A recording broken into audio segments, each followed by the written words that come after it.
Bien, estimados estudiantes, pues hemos llegado al momento de poner en práctica todo lo que hemos aprendido en cuanto a las competencias y ahora pues vamos a concretar todos esos saberes en la programación analítica vista como un instrumento pedagógico que desarrolla competencias a nivel universitario. De forma concreta, nosotros debemos saber que cuando planificamos debemos tener en cuenta los 5 ámbitos donde nuestros estudiantes se van a desenvolver de una manera tanto inmediata como futura.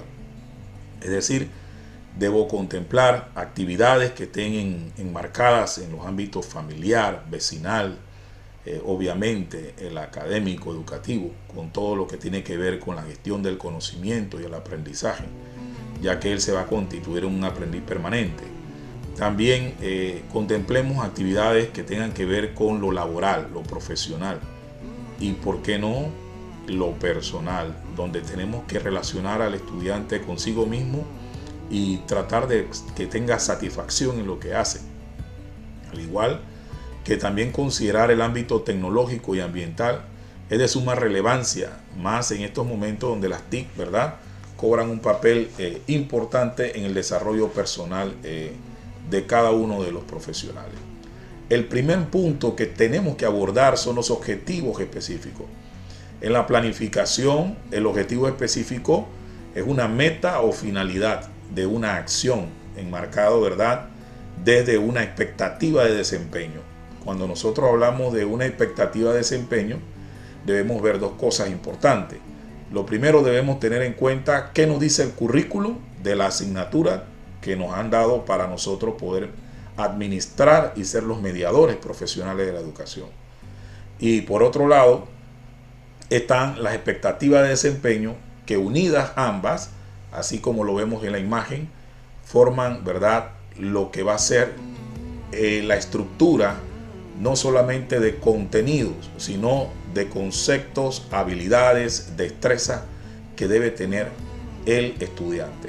Por eso, cuando yo planifico un objetivo específico, debo estar claro en qué se está dando en el ámbito profesional y qué tipo de contenido tenemos programado a través del currículo, ya que estos deben declarar en qué condiciones, ¿verdad?, se describen lo que los estudiantes podrán hacer después de completar la lección, ya que ellos nos ayudan a pensar cómo se relacionan con las actividades de enseñanza-aprendizaje. Es decir, una vez establecidos los objetivos nos hablan de cómo las actividades de aprendizaje dinamizadas, ¿verdad?, de forma muy armónica, determinan los saberes que nuestros estudiantes van a tener. Es por eso que desde el ámbito pedagógico se hablan de 3 tipos de objetivos. El primero son los objetivos de tipo cognitivo, ¿verdad? Tiene que ver con conocimientos y son metas relacionadas con conceptos, fecha, preceptos, datos. Los contenidos de tipo psicomotor, que son los contenidos procedimentales, son aquellas metas relacionadas con procedimientos para realizar alguna actividad que involucren los conceptos, esos conceptos que hemos visto en la parte cognitiva, entonces los ponemos en práctica al ejecutar procesos de aprendizaje. Y los objetivos que también tienen que ver con lo actitudinal y lo afectivo, ya que estamos trabajando con seres humanos, así que también a la hora de integrar actividades es muy importante y es muy propicio integrar metas relacionadas con principios que deben internalizar para actuar según lo que se cree y se guarda en el corazón. Miren usted qué interesante esto. Para poder nosotros desarrollar objetivos, vamos a utilizar la taxonomía de Bloom, ya que ella clasifica taxonómicamente operaciones cognitivas en 6 niveles de complejidad creciente. O sea, empezando por el recordar y el conocer. Estas son actividades muy concretas, muy básicas, en la cual se habla de actividades que permiten recuperar de la memoria información. Luego está el nivel de comprender, donde el estudiante comienza a entender conceptos y es capaz de explicarlo. Así que cuando nosotros planifiquemos y tengamos claro que haya objetivos con verbos en este nivel, estamos hablando de hacer que nuestros estudiantes no solamente conozcan, sino que también sean capaces de aplicar los conceptos aprendidos. Y el tercer nivel es el de aplicar. Fíjese que aquí no solamente se conecta el conocimiento, sino de forma contextual con el mundo real. La aplicación tiene que ver con resolver ya situaciones que estén implicadas en el mundo real. Por eso que las expectativas de desempeño son aquellas cosas que nosotros como profesores y profesionales sabemos que nuestros estudiantes deben tener de manera muy clara para resolver problemas en la vida real. También está el próximo nivel, que es el nivel número 4, el de analizar, y se trata de descomponer un concepto en sus partes, cómo se interrelacionan las partes que forman un concepto, una teoría o algo que estemos estudiando. Y el nivel de evaluar sería el quinto, y en este nivel de evaluación el estudiante desarrolla capacidades críticas de contrastar, de comparar información para tomar, ¿verdad?, decisiones con un juicio bien criteriado y puede argumentar los pasos que él dé a la hora de resolver situaciones. Y por último, y el más importante, es el nivel de creación.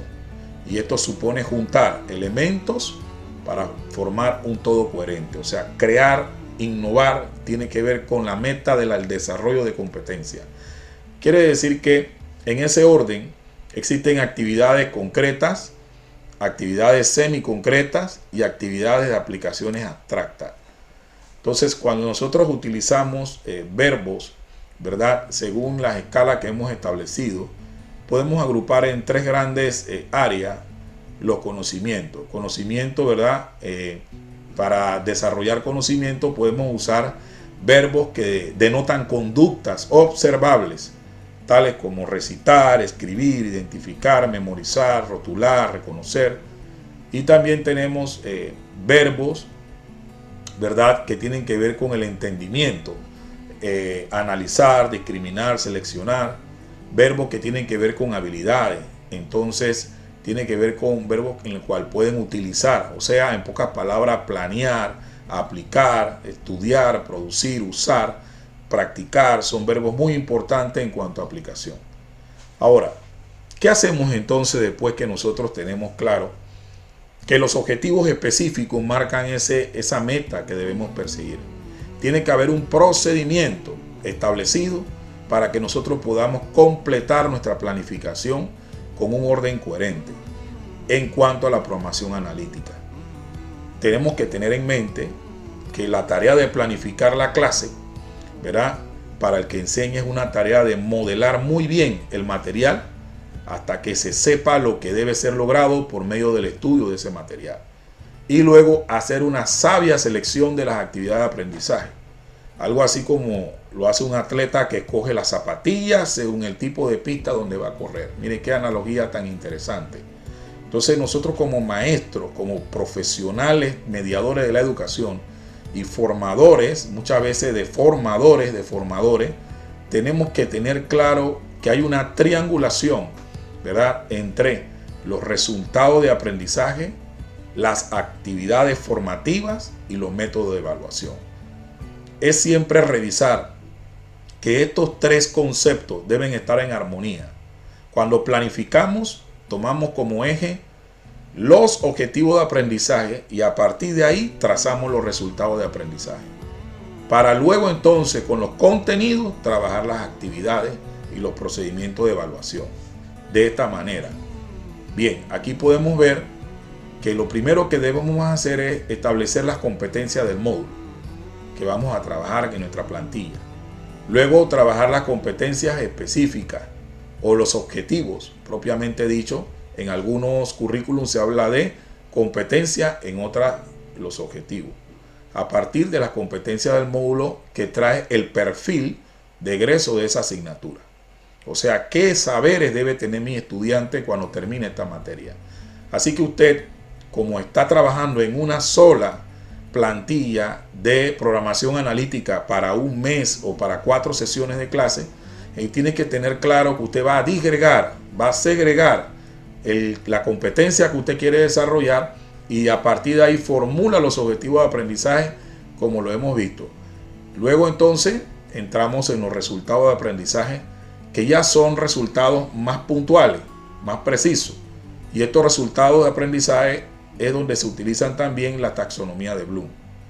Una vez seleccionado el grupo de contenidos, tomando en cuenta, como lo hemos dicho, contenidos de tipo conceptual, procedimental y actitudinal, porque ellos completan de manera integrada la competencia que se va a desarrollar, procedemos entonces a seleccionar la estrategia de aprendizaje, la técnica y las tareas. Ellas constituyen las actividades didácticas que tienen una secuenciación para el desarrollo, ¿verdad?, de las competencias y el alcance de los resultados de aprendizaje. Por último, a partir de estas estrategias y estas técnicas, entonces usted puede definir las evidencias de aprendizaje que deben estar en armonía con los resultados de aprendizaje, como lo vimos en la triangulación. Resultados de aprendizaje, actividades y evaluación. Importante, los medios y los recursos didácticos que también van a ser el auxiliar para que nosotros podamos tener un escenario de tal manera de que con aquella dinamización de estrategias de tipo colaborativa y pensamiento y actividad de aprendizaje activo, nuestros estudiantes puedan alcanzar objetivos bien precisos. Acá pues un poquito para que nosotros podamos ubicarnos a medida que diseñamos nuestras actividades, podamos autopreguntarnos. Cuando nosotros decimos puede evocar algún tipo de conocimiento previo sobre el tema, estamos hablando del nivel de recordar, el primer nivel de la taxonomía de Bloom. Otra pregunta que el docente se puede hacer es, ¿puede explicar mi estudiante ideas o conceptos? ¿Es capaz de relacionarlo con otro? Pues siéntase tranquilo porque está comprendiendo lo que usted está tratando de que él comprenda en el material. Cuando nosotros nos preguntamos, ¿puede emplear lo aprendido para algo concreto? Me refiero a eso que tiene que ver con la realidad donde él vive. ¿Es capaz de detectar sus carencias? Cuando lo hace, entonces él está en el nivel de aplicación. Y miren cómo el proceso cognitivo se va elevando.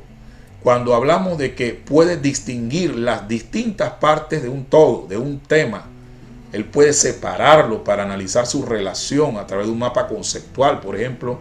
Entonces es capaz de visualizar la organización de un tema y detectar las conexiones. Está analizando el estudiante. ¿Y cuándo podemos decir que un estudiante está evaluando o un grupo de estudiantes? Cuando es capaz de hacer preguntas que cuestionan su conocimiento. ¿Por qué pasa esto? ¿Qué pasa si hago esto? ¿Sabría justificar una postura o criterio? Estamos hablando de que es capaz de argumentar. Cuando él es capaz de argumentar, entonces nosotros estamos diciendo nuestro estudiante está evaluando. Y el nivel de creación, ¿cómo nos damos cuenta? Cuando es capaz de crear un producto, cuando es capaz de desarrollar una evidencia de aprendizaje o defender un punto de vista, entonces estamos hablando de que él es capaz de crear. Cuando él redacta un ensayo, cuando hace una propuesta de proyecto, está creando el estudiante. Y ese sería para nosotros el nivel máximo del desarrollo de competencia. Ahora, ¿cuáles son los puntos importantes que debemos tener nosotros claros a la hora de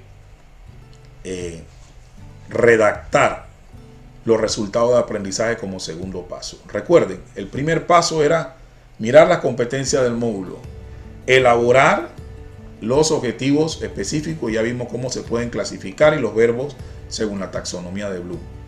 Pero también los resultados de aprendizaje se pueden, ¿verdad?, por así decirlo, redactar a partir de la taxonomía de Bloom.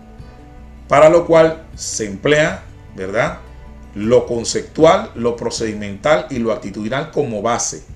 Son resultados que yo quiero ver en mi estudiante de manera concreta cuando termino una lección o cuando tenemos un grupo pequeño de lecciones. Recuerde que estamos hablando de una programación analítica que tiene resultados de aprendizaje. Yo recomiendo que se redacten por lo menos 3 resultados de aprendizaje, pero con 2 está bien. Puede ser uno conceptual, uno procedimental y uno actitudinal, o pueden ser los 3. Lo importante es que todo resultado de aprendizaje tiene 3 elementos importantes a la hora de redactarlo. Un verbo que procede de los niveles de taxonomía de Bloom, según los 6 niveles que hemos estudiado anteriormente. Tiene un objeto que viene siendo el contenido, ya sea conceptual, procedimental o actitudinal. Y una condición que representa, ¿verdad?, bajo qué condición se debe realizar la tarea. Cómo se contextualiza, ¿verdad?, esa conducta a través del verbo, es lo que yo quiero ver, la conducta que cambia, la conducta que hace prosperar al estudiante, y el objeto visto desde un contenido donde se aplica esa conducta, o sea, se usa esa conducta, y una condición que establece cómo se va a desarrollar esa conducta. Veamos ejemplos concretos.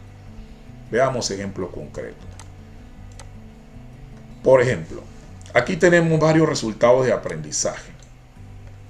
Aquí yo tengo 3 resultados de aprendizaje. Uno dice interpreta. Miren cómo el verbo está en rojo. Interpreta. ¿Qué interpreta? Situaciones que implican la necesidad de promover y prevenir y rehabilitar la salud en los individuos, la familia y la comunidad. Ahí vemos el contenido, el objeto está en verde. Este es el contenido. Y luego entonces la condición. ¿Cómo se realiza la tarea? Según la política de salud comunitaria. Ya ven qué interesante que tenemos las 3 partes y los colores nos ayudan para entenderlo mejor. Luego viene organiza, organizar. Ahí vemos un verbo de orden procedimental, ¿verdad? Jornadas de prevención destinadas a mejorar la salud en la población con el fin de bajar los índices de enfermedades cardiovasculares. El otro es ejecutar, verbo ejecutar. Actividades destinadas a la prevención y promoción de la salud en la población considerando los recursos disponibles en la institución. Aquí vemos entonces pues cómo se conjuga verbo, objeto, contenido y condición. Verbo, ¿qué es lo que quiero que haga? Contenido, que puede ser de procedimiento, de concepto, ¿verdad?, o de actitud. Y luego entonces tenemos bajo qué condición se hace, qué propósito se hace. Ahora, nosotros tenemos que estar claros que una vez que tenemos los resultados de aprendizaje y hemos utilizado los parámetros para redactarlo, debemos pasar entonces a los 3 tipos de contenido. Los 3 tipos de contenido que se pueden dar son conceptuales, en este caso, miren, salud pública, un concepto, atención primaria, ese es otro grupo de conceptos, y niveles de prevención. También están los contenidos de procedimiento, miren, clasificación, es un procedimiento. De la situación de salud, la población, según, dice aquí, ¿verdad?, según las acciones realizadas en prevención primaria, secundaria y terciaria, identificación de los términos utilizados en la lectura sobre SP. Aquí vemos que clasificación es un tipo de contenido procedimental y un tipo de contenido actitudinal es aceptación de las funciones de la enfermedad en los diferentes niveles de prevención. Entonces, pues aquí le adelanto que tenemos 3 tipos de contenido, no solamente conceptual, sino también procedimental y actitudinal. Acá, como cuarto punto, una vez nosotros tengamos bien claro lo que respecta a la parte de los contenidos, estamos listos para definir las actividades. Y aquí le damos una mirada a esa planificación basada en estrategias de aprendizajes situado. Y basado en eso, tomemos en cuenta que la estrategia es lo más abarcador, luego las técnicas y por último las actividades. ¿Cómo yo me doy cuenta qué debo hacer? Primero que todo, las preguntas más relevantes y convenientes que nos debemos hacer como programadores, como profesores que estamos planificando, es ¿cómo enseño? Segundo, ¿qué actividades formativas serán las más adecuadas para que el estudiante logre el resultado de aprendizaje previsto? ¿Qué métodos de enseñanza van a permitir que el estudiante logre el aprendizaje que se persigue? O para lograr este determinado resultado de aprendizaje, qué contenidos formativos se deben abordar y cómo se van a estructurar. Aquí es importante que uno siempre mire las expectativas de desempeño, los resultados de aprendizaje y los objetivos específicos y comience a formularse esas preguntas que van a dinamizar en nosotros las ideas, las estrategias que nosotros debemos decir. Es ahí donde nuestro estudiante debe llegar.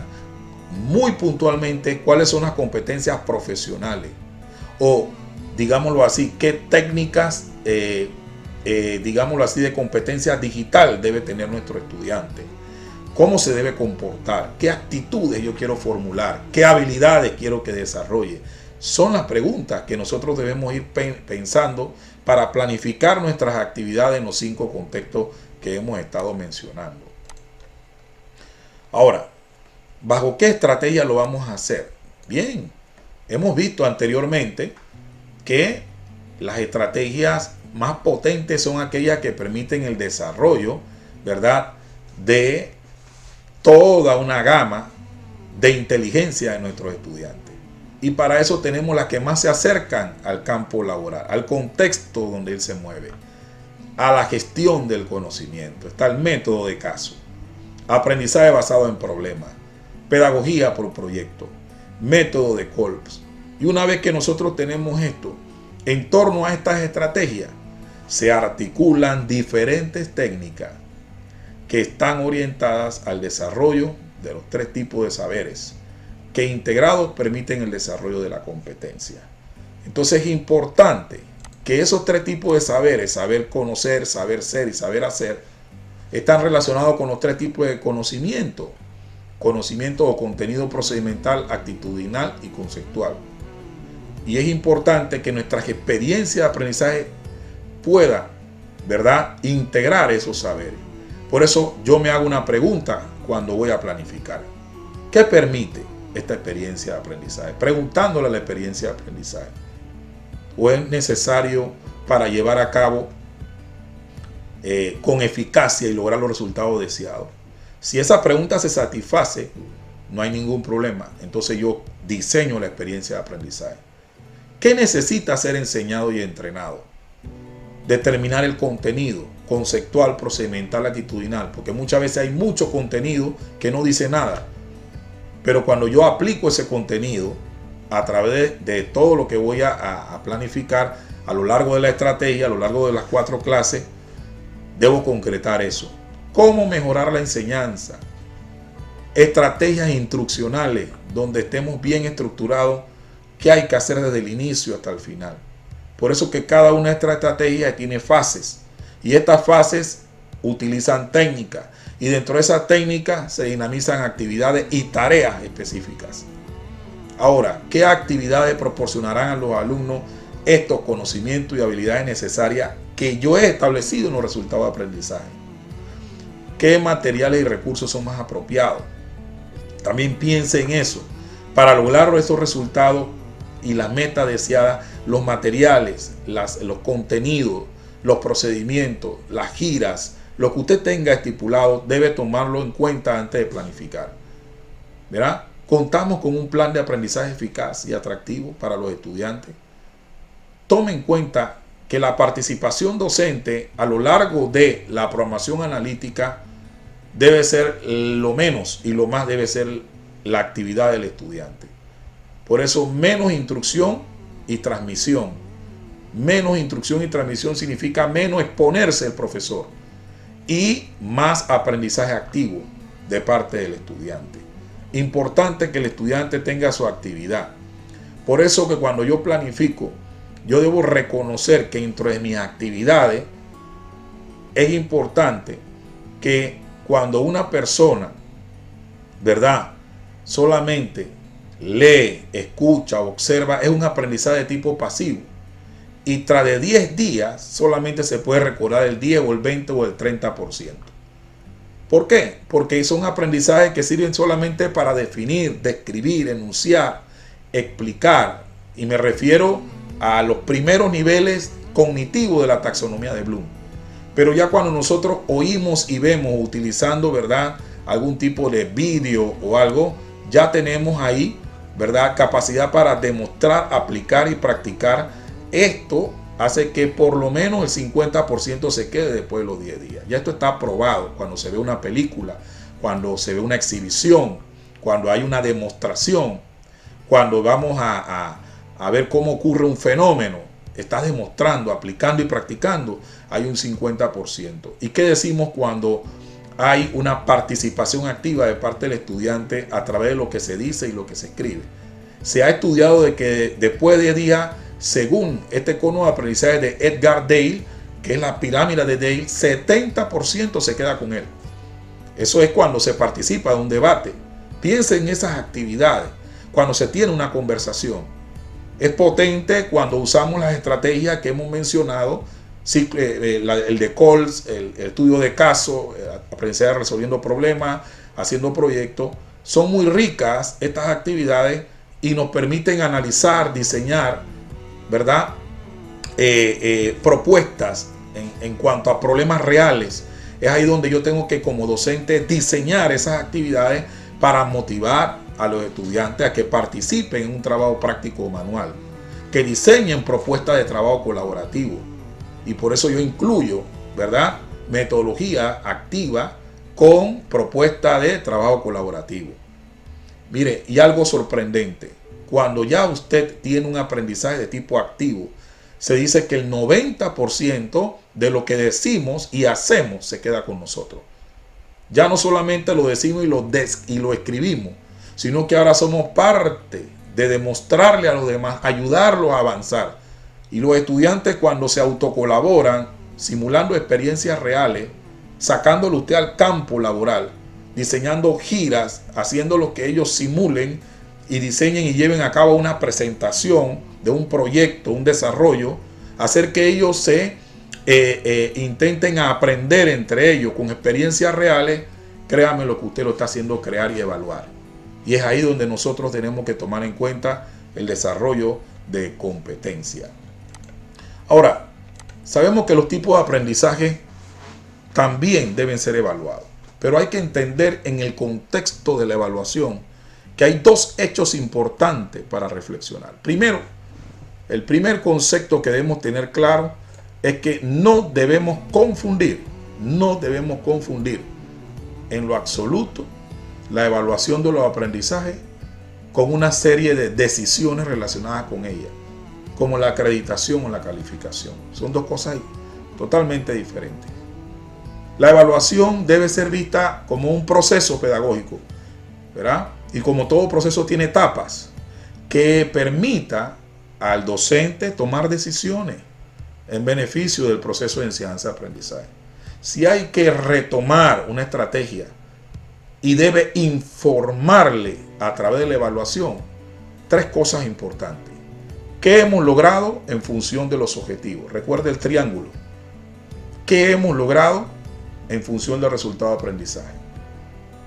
Es la actividad la que tengo que mirar si debe cambiar para lograr el resultado de aprendizaje. Soy yo como docente que me informa la evaluación formativa cuál es el proceso a mí y al estudiante de cuánto hemos alcanzado en función de ese objetivo. Cuánto nos falta por alcanzar y qué no hemos alcanzado. Mire, tres cosas importantes que nos informa la evaluación.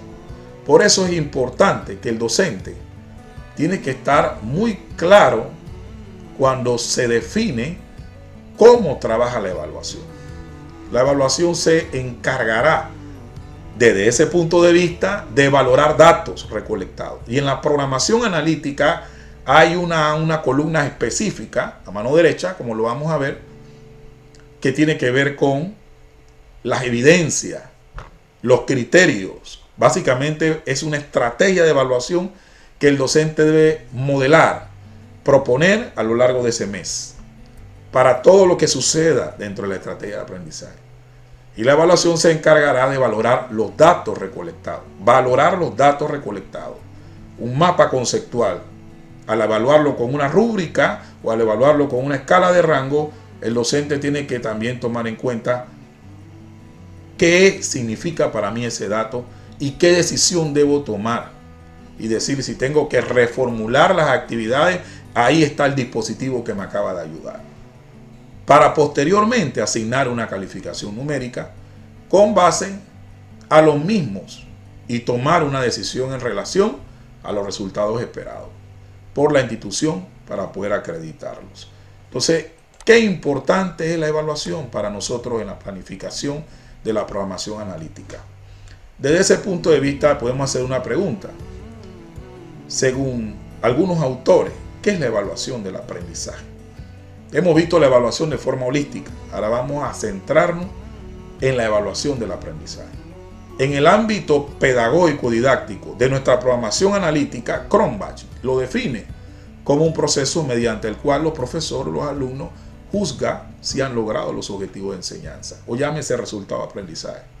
López e Hinojosa dicen, la consideran como una etapa del proceso de enseñanza-aprendizaje, una etapa que se utiliza para detectar el progreso del alumno.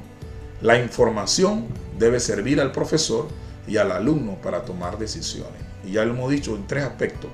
¿Qué hemos logrado en función de los resultados de aprendizaje? ¿Qué no hemos logrado y qué nos falta por lograr? Importante. ¿Qué es la evaluación del aprendizaje? También nos ayuda a determinar necesidades y diagnosticar la fortaleza y debilidades de los alumnos, a estimular la motivación de los estudiantes, retroalimentar el aprendizaje del estudiante, promover a los estudiantes según sus logros obtenidos, determinar la efectividad de un programa y planificar las experiencias instruccionales y subsiguientes. Ahora, es importante que no olvidemos y tengamos bien claro que cuando hablamos de la evaluación educativa es un proceso continuo, ¿verdad? Que tiene como propósito el de informarnos. Informarnos es transparente, no puede ser algo opaco, algo gris, es un juicio de valor y posibilita las decisiones. Cuando hablamos de que informa, es un proceso donde colocamos una actividad, evaluémoslo lo más pronto posible.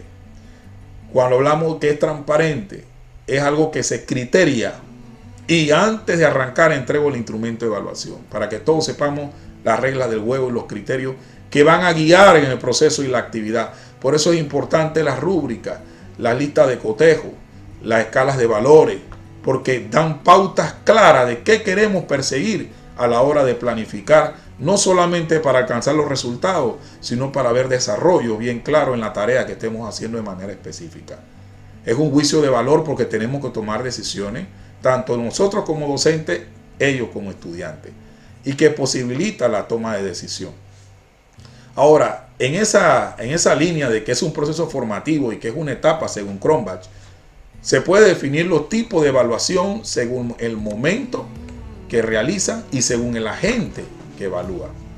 Y nosotros en la programación analítica vamos a definir bien estas etapas según lo que nos dice cuándo evaluamos. Si estamos evaluando al inicio de la estrategia didáctica, entonces es diagnóstica inicial. Y nos sirve ¿para qué? Para detectar conocimientos previos en nuestros estudiantes y las expectativas que tienen. Eso no solamente es cuando inicia la estrategia. En todas nuestras clases debemos considerar este principio. Se considera formativa o procesual cuando existe retroalimentación en el proceso de enseñanza. Es como si tuviésemos una veeduría de cómo va el proceso. Así que los datos nos dicen si las estrategias y las actividades que hemos planificado son las más adecuadas dentro del contexto de las estrategias que hemos señalado. Así que el aprendizaje del alumno y del docente se hace evidente a través de lo formativo. ¿Por qué del alumno y del docente? Porque el docente también está en un proceso de aprender lo que aprende su alumno, en el sentido de cómo lo aprende, para él poder reformular futuras estrategias o continuar con lo que ha programado. También se dice que es sumativa porque se hace al final para decir aprobar o desaprobar de acuerdo a los niveles alcanzados en los resultados de aprendizaje. Entonces nos ayuda a tomar decisiones acerca de la promoción, acreditación y certificación de los estudiantes. Ahora, hay una evaluación en función de quién evalúa, el agente evaluador. O sea, si evalúa el docente, se le llama heteroevaluación. Si se autoevalúa, entonces autoevaluación. El estudiante se autoevalúa. Y si ellos se evalúan entre ellos, entonces es coevaluación. Como docentes programamos las tres para que no tengamos ningún tipo de desbalance en cuanto a los que participan en la evaluación. Quiero hablarles un poco sobre las evidencias que son las que entregan nuestros estudiantes cuando realizan tareas. Entonces aquí hay un cambio en la lógica cuando hablamos de que a partir de los resultados de aprendizaje vamos entonces a establecer cuáles son las evidencias. Y las evidencias que permitirán constatar junto con los criterios que nosotros vamos a establecer de evaluación cuál es la calidad del aprendizaje de los estudiantes. Entonces hay una responsabilidad cuando nosotros vemos los resultados de aprendizaje, vemos las actividades, tenemos que estar claros que esa triangulación, resultados de aprendizaje, actividades de planificación y evaluación deben estar integradas.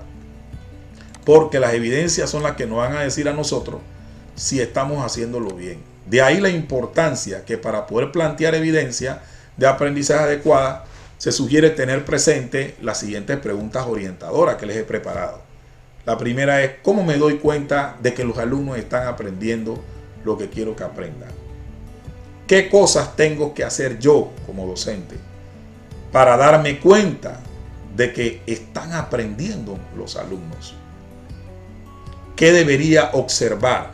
Evidencia de lo que hacen, me refiero a su desempeño, porque la competencia es desempeño, y dicen los alumnos, para darme cuenta de que aprendieron lo que yo quería enseñarles.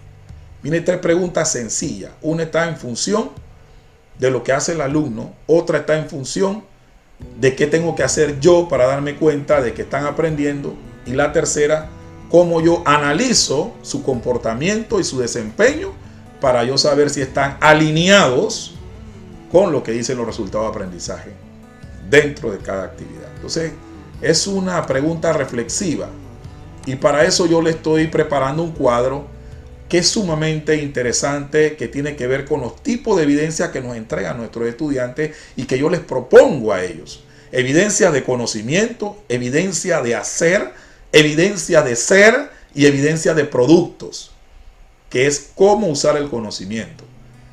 Y acá hay ejemplos bien claros con sus respectivos instrumentos de evaluación sugeridos para poder evaluar estas evidencias. Yo no voy a entrar en detalle, pero ahí podemos ver, por ejemplo, de conocimiento, por decir algún mapa conceptual o una prueba escrita. Las técnicas que se usan se llaman técnicas de observación, que se repiten también en los otros tipos de evidencia. Lista de coteo, escala de rango y rúbrica. Siempre se le entregan antes, pero también hay que mencionarla dentro de la planificación y la programación analítica. Ahora, hay un último aspecto que es de suma importancia, que son los medios y recursos didácticos. Los medios y recursos didácticos, ¿verdad? Son aquellos recursos que pertenecen al ambiente, todo, computadora, el lugar donde van a visitar, el laboratorio, el mismo salón en sí, los libros de texto, las personas que participan en el entorno de aprendizaje, que favorecen la consecución de las actividades que has programado, tales como libros, medios informáticos implementados en los laboratorios, entre otros. Este último aspecto nos ayuda a revisar un poco el trayecto que hemos recorrido. Hemos hablado de las competencias del módulo. Hemos hablado de que luego que tenemos la competencia y el perfil del módulo, tenemos entonces que proceder con las competencias específicas o los objetivos, los resultados de aprendizaje, los contenidos, las actividades a través de las estrategias de aprendizaje, aprendizaje situado. Recuerden que estamos en competencia. Por último, establece las evidencias que deben estar alineados con los resultados de aprendizaje y los medios y recursos didácticos que ayudan a que ese contexto sea propicio para aprender. Ahora quiero mostrarte un ejemplo concreto de cómo debes proceder a la hora de completar el cuadro de programación analítica, y aquí está el formato. Como primer aspecto hay aspectos administrativos como carrera, quién lo elabora, el caso de la cantidad de horas, la sesión, la asignatura, el número, la semana en que te encuentras o el rango de semana, el número del módulo, módulo 1, las competencias del módulo como hablamos y las competencias específicas. También tienen los resultados de aprendizaje, los contenidos, en este tipo están los 3 tipos de contenidos, las actividades didácticas que tienen que ver con todas las estrategias, con sus técnicas y actividades, los recursos, las evidencias, las técnicas e instrumentos de evaluación y vienen siendo todo lo que es el componente de estrategia de evaluación. Y la bibliografía e infografía. Como primero te recomiendo que llenes los aspectos administrativos. Aquí vemos un ejemplo de la profesora Daisy Bermúdez, referente, ¿verdad?, a una asignatura de fisioterapia, en la licenciatura de fisioterapia, órtesis y prótesis.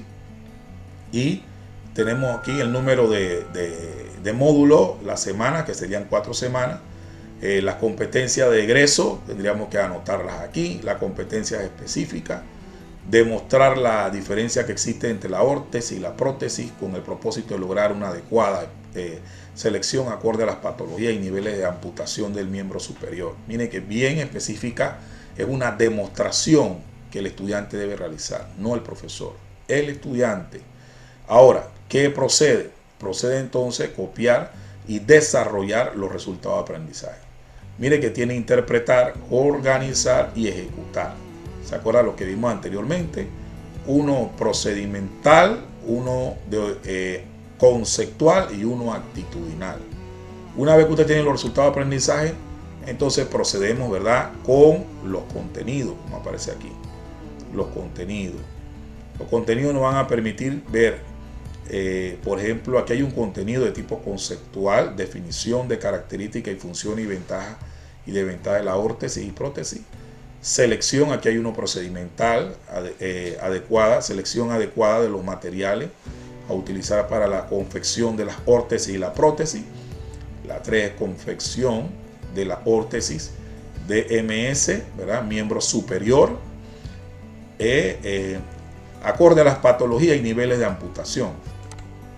Luego que usted tiene eso, entonces comienza a trabajar las estrategias. Obviamente, en este caso, la profesora seleccionó estudios de casos clínicos, va a usar la estrategia de estudio de caso y en el caso clínico va a desarrollar, ¿verdad?, de manera concreta cada etapa, que son 6 etapas. Entonces está la etapa de presentación del caso a través de un video para realizar el análisis de la ventaja y la desventaja de la órtesis y de la prótesis. Vemos cómo ella menciona que va a usar video, va a haber, ¿verdad?, una pequeña proyección para luego entonces analizar las ventajas y desventajas. Bueno, está la eclosión, que es una etapa donde se enfatiza la participación de los estudiantes a través de preguntas y lluvia de ideas en función de la órtesis y la prótesis. También está la otra parte de acá abajo. Aquí vemos el contenido valora, tipo actitudinal. Y aquí está la número 3, que es análisis del caso. Se presentan los hechos e información disponible de lectura órtesis para miembro superior, materiales y uso, la goniometría, que son los cálculos que se desarrollan, elaboración de fichas técnicas. Aquí hay otra técnica que él utiliza. La etapa 4 tiene que ver con la conceptualización y formulación de conceptos. Ya el caso va tomando, ¿verdad?, ribetes de elaborar un trabajo de campo con la órtesis, y ahí están viendo en una presentación grupal los resultados de ese análisis y comienzan a diseñar la órtesis mediante un panel de discusión, mediante dinámica de conocimiento. Miren que aquí está aplicando una dinámica grupal de conocimiento y ellos comparten información. Ya para la etapa número 5, entonces tienen un debate referido a cuál es el mejor diseño de órtesis de los diferentes grupos que trabajaron y exponer los resultados utilizando las TIC, un blog. Esto es importante, que ella no se ha olvidado de que hay 5 contextos. No solamente está hablando de la parte procedimental en cuanto a la parte conceptual profesional, sino que está yendo también a las TIC. Y eso es importante. Redactar un informe de resultados de todo el proceso de diseño y van a entregar ese informe. Ahora, ¿qué más sigue? Bien, ahora entonces toca tener claro que una vez que tenemos eso, ahora pues nos resta solamente colocar los medios, bien, cuaderno, apunte, computadora, libros, manuales, etcétera, y también ir formulando las evidencias y los criterios. Importante que para las evidencias, fíjese qué es lo que va entregando por etapa. Yo les recomiendo que si aquí va a haber preguntas en la etapa 2, entonces formulación de preguntas es una evidencia de que se está aprendiendo a través de las respuestas que den. Eso para mí es una evidencia. Los talleres de medición para desarrollar la órtesis aquí en la etapa 3 y la ficha técnica para mí componen una evidencia. Y los talleres de elaboración de la misma órtesis también es una evidencia de desempeño de parte de nuestros estudiantes y de producto. Entonces, guíese con el cuadro que le dejé anteriormente. En ese cuadro usted puede ver que también los informes, ¿verdad? Como en el caso final, el informe de la órtesis y el debate de cierre, para mí son evidencias tanto de producto como de desempeño. ¿Qué criterios voy a tomar en cuenta a la hora de elaborar los instrumentos de evaluación? Ok, los criterios que se van a tomar en cuenta son analizar las diferentes órtesis basadas en la ventaja y desventaja, aplicar técnicas de medición en los rangos de articulares de los miembros superior y construir una órtesis. Estos son para mí los criterios. Si mis estudiantes logran hacer eso, entonces estamos alcanzando los resultados de aprendizaje y estamos triangulando. Ya para final, entonces vemos ya el caso de tener en cuenta lo que es las técnicas. Y es importante destacar que la estrategia de evaluación la vamos a ver a través de 3 cosas importantes en la columna de técnica. Ok, el momento de la evaluación, la evidencia, que es lo que se va a evaluar, el instrumento con que lo voy a evaluar y el agente evaluador, quién lo evalúa. Cada una de estos productos o evidencias que pueden ser de producto, de conocimiento, de hacer, de desempeño, nosotros la tenemos que pasar por esta nomenclatura. Ejemplo, momento en el diagnóstico que representa las primeras etapas de desarrollo de la estrategia, las primeras clases, yo voy a trabajar la formulación de preguntas. Voy aquí, formulación de preguntas, evidencia, formulación de preguntas. Instrumento, entonces me voy y digo lista de cotejo. Voy a usar una lista de cotejo, puedo usar una rúbrica o puedo utilizar una escala de rango. Y ¿quién evalúa? Autoevaluación. Va a haber una autoevaluación. Significa que los estudiantes se van a autoevaluar ellos mismos. En lo formativo, que es el segundo momento, recuerden, en el proceso, yo quiero evaluar la ficha técnica, esta que está aquí, y la ficha técnica de la órtesis.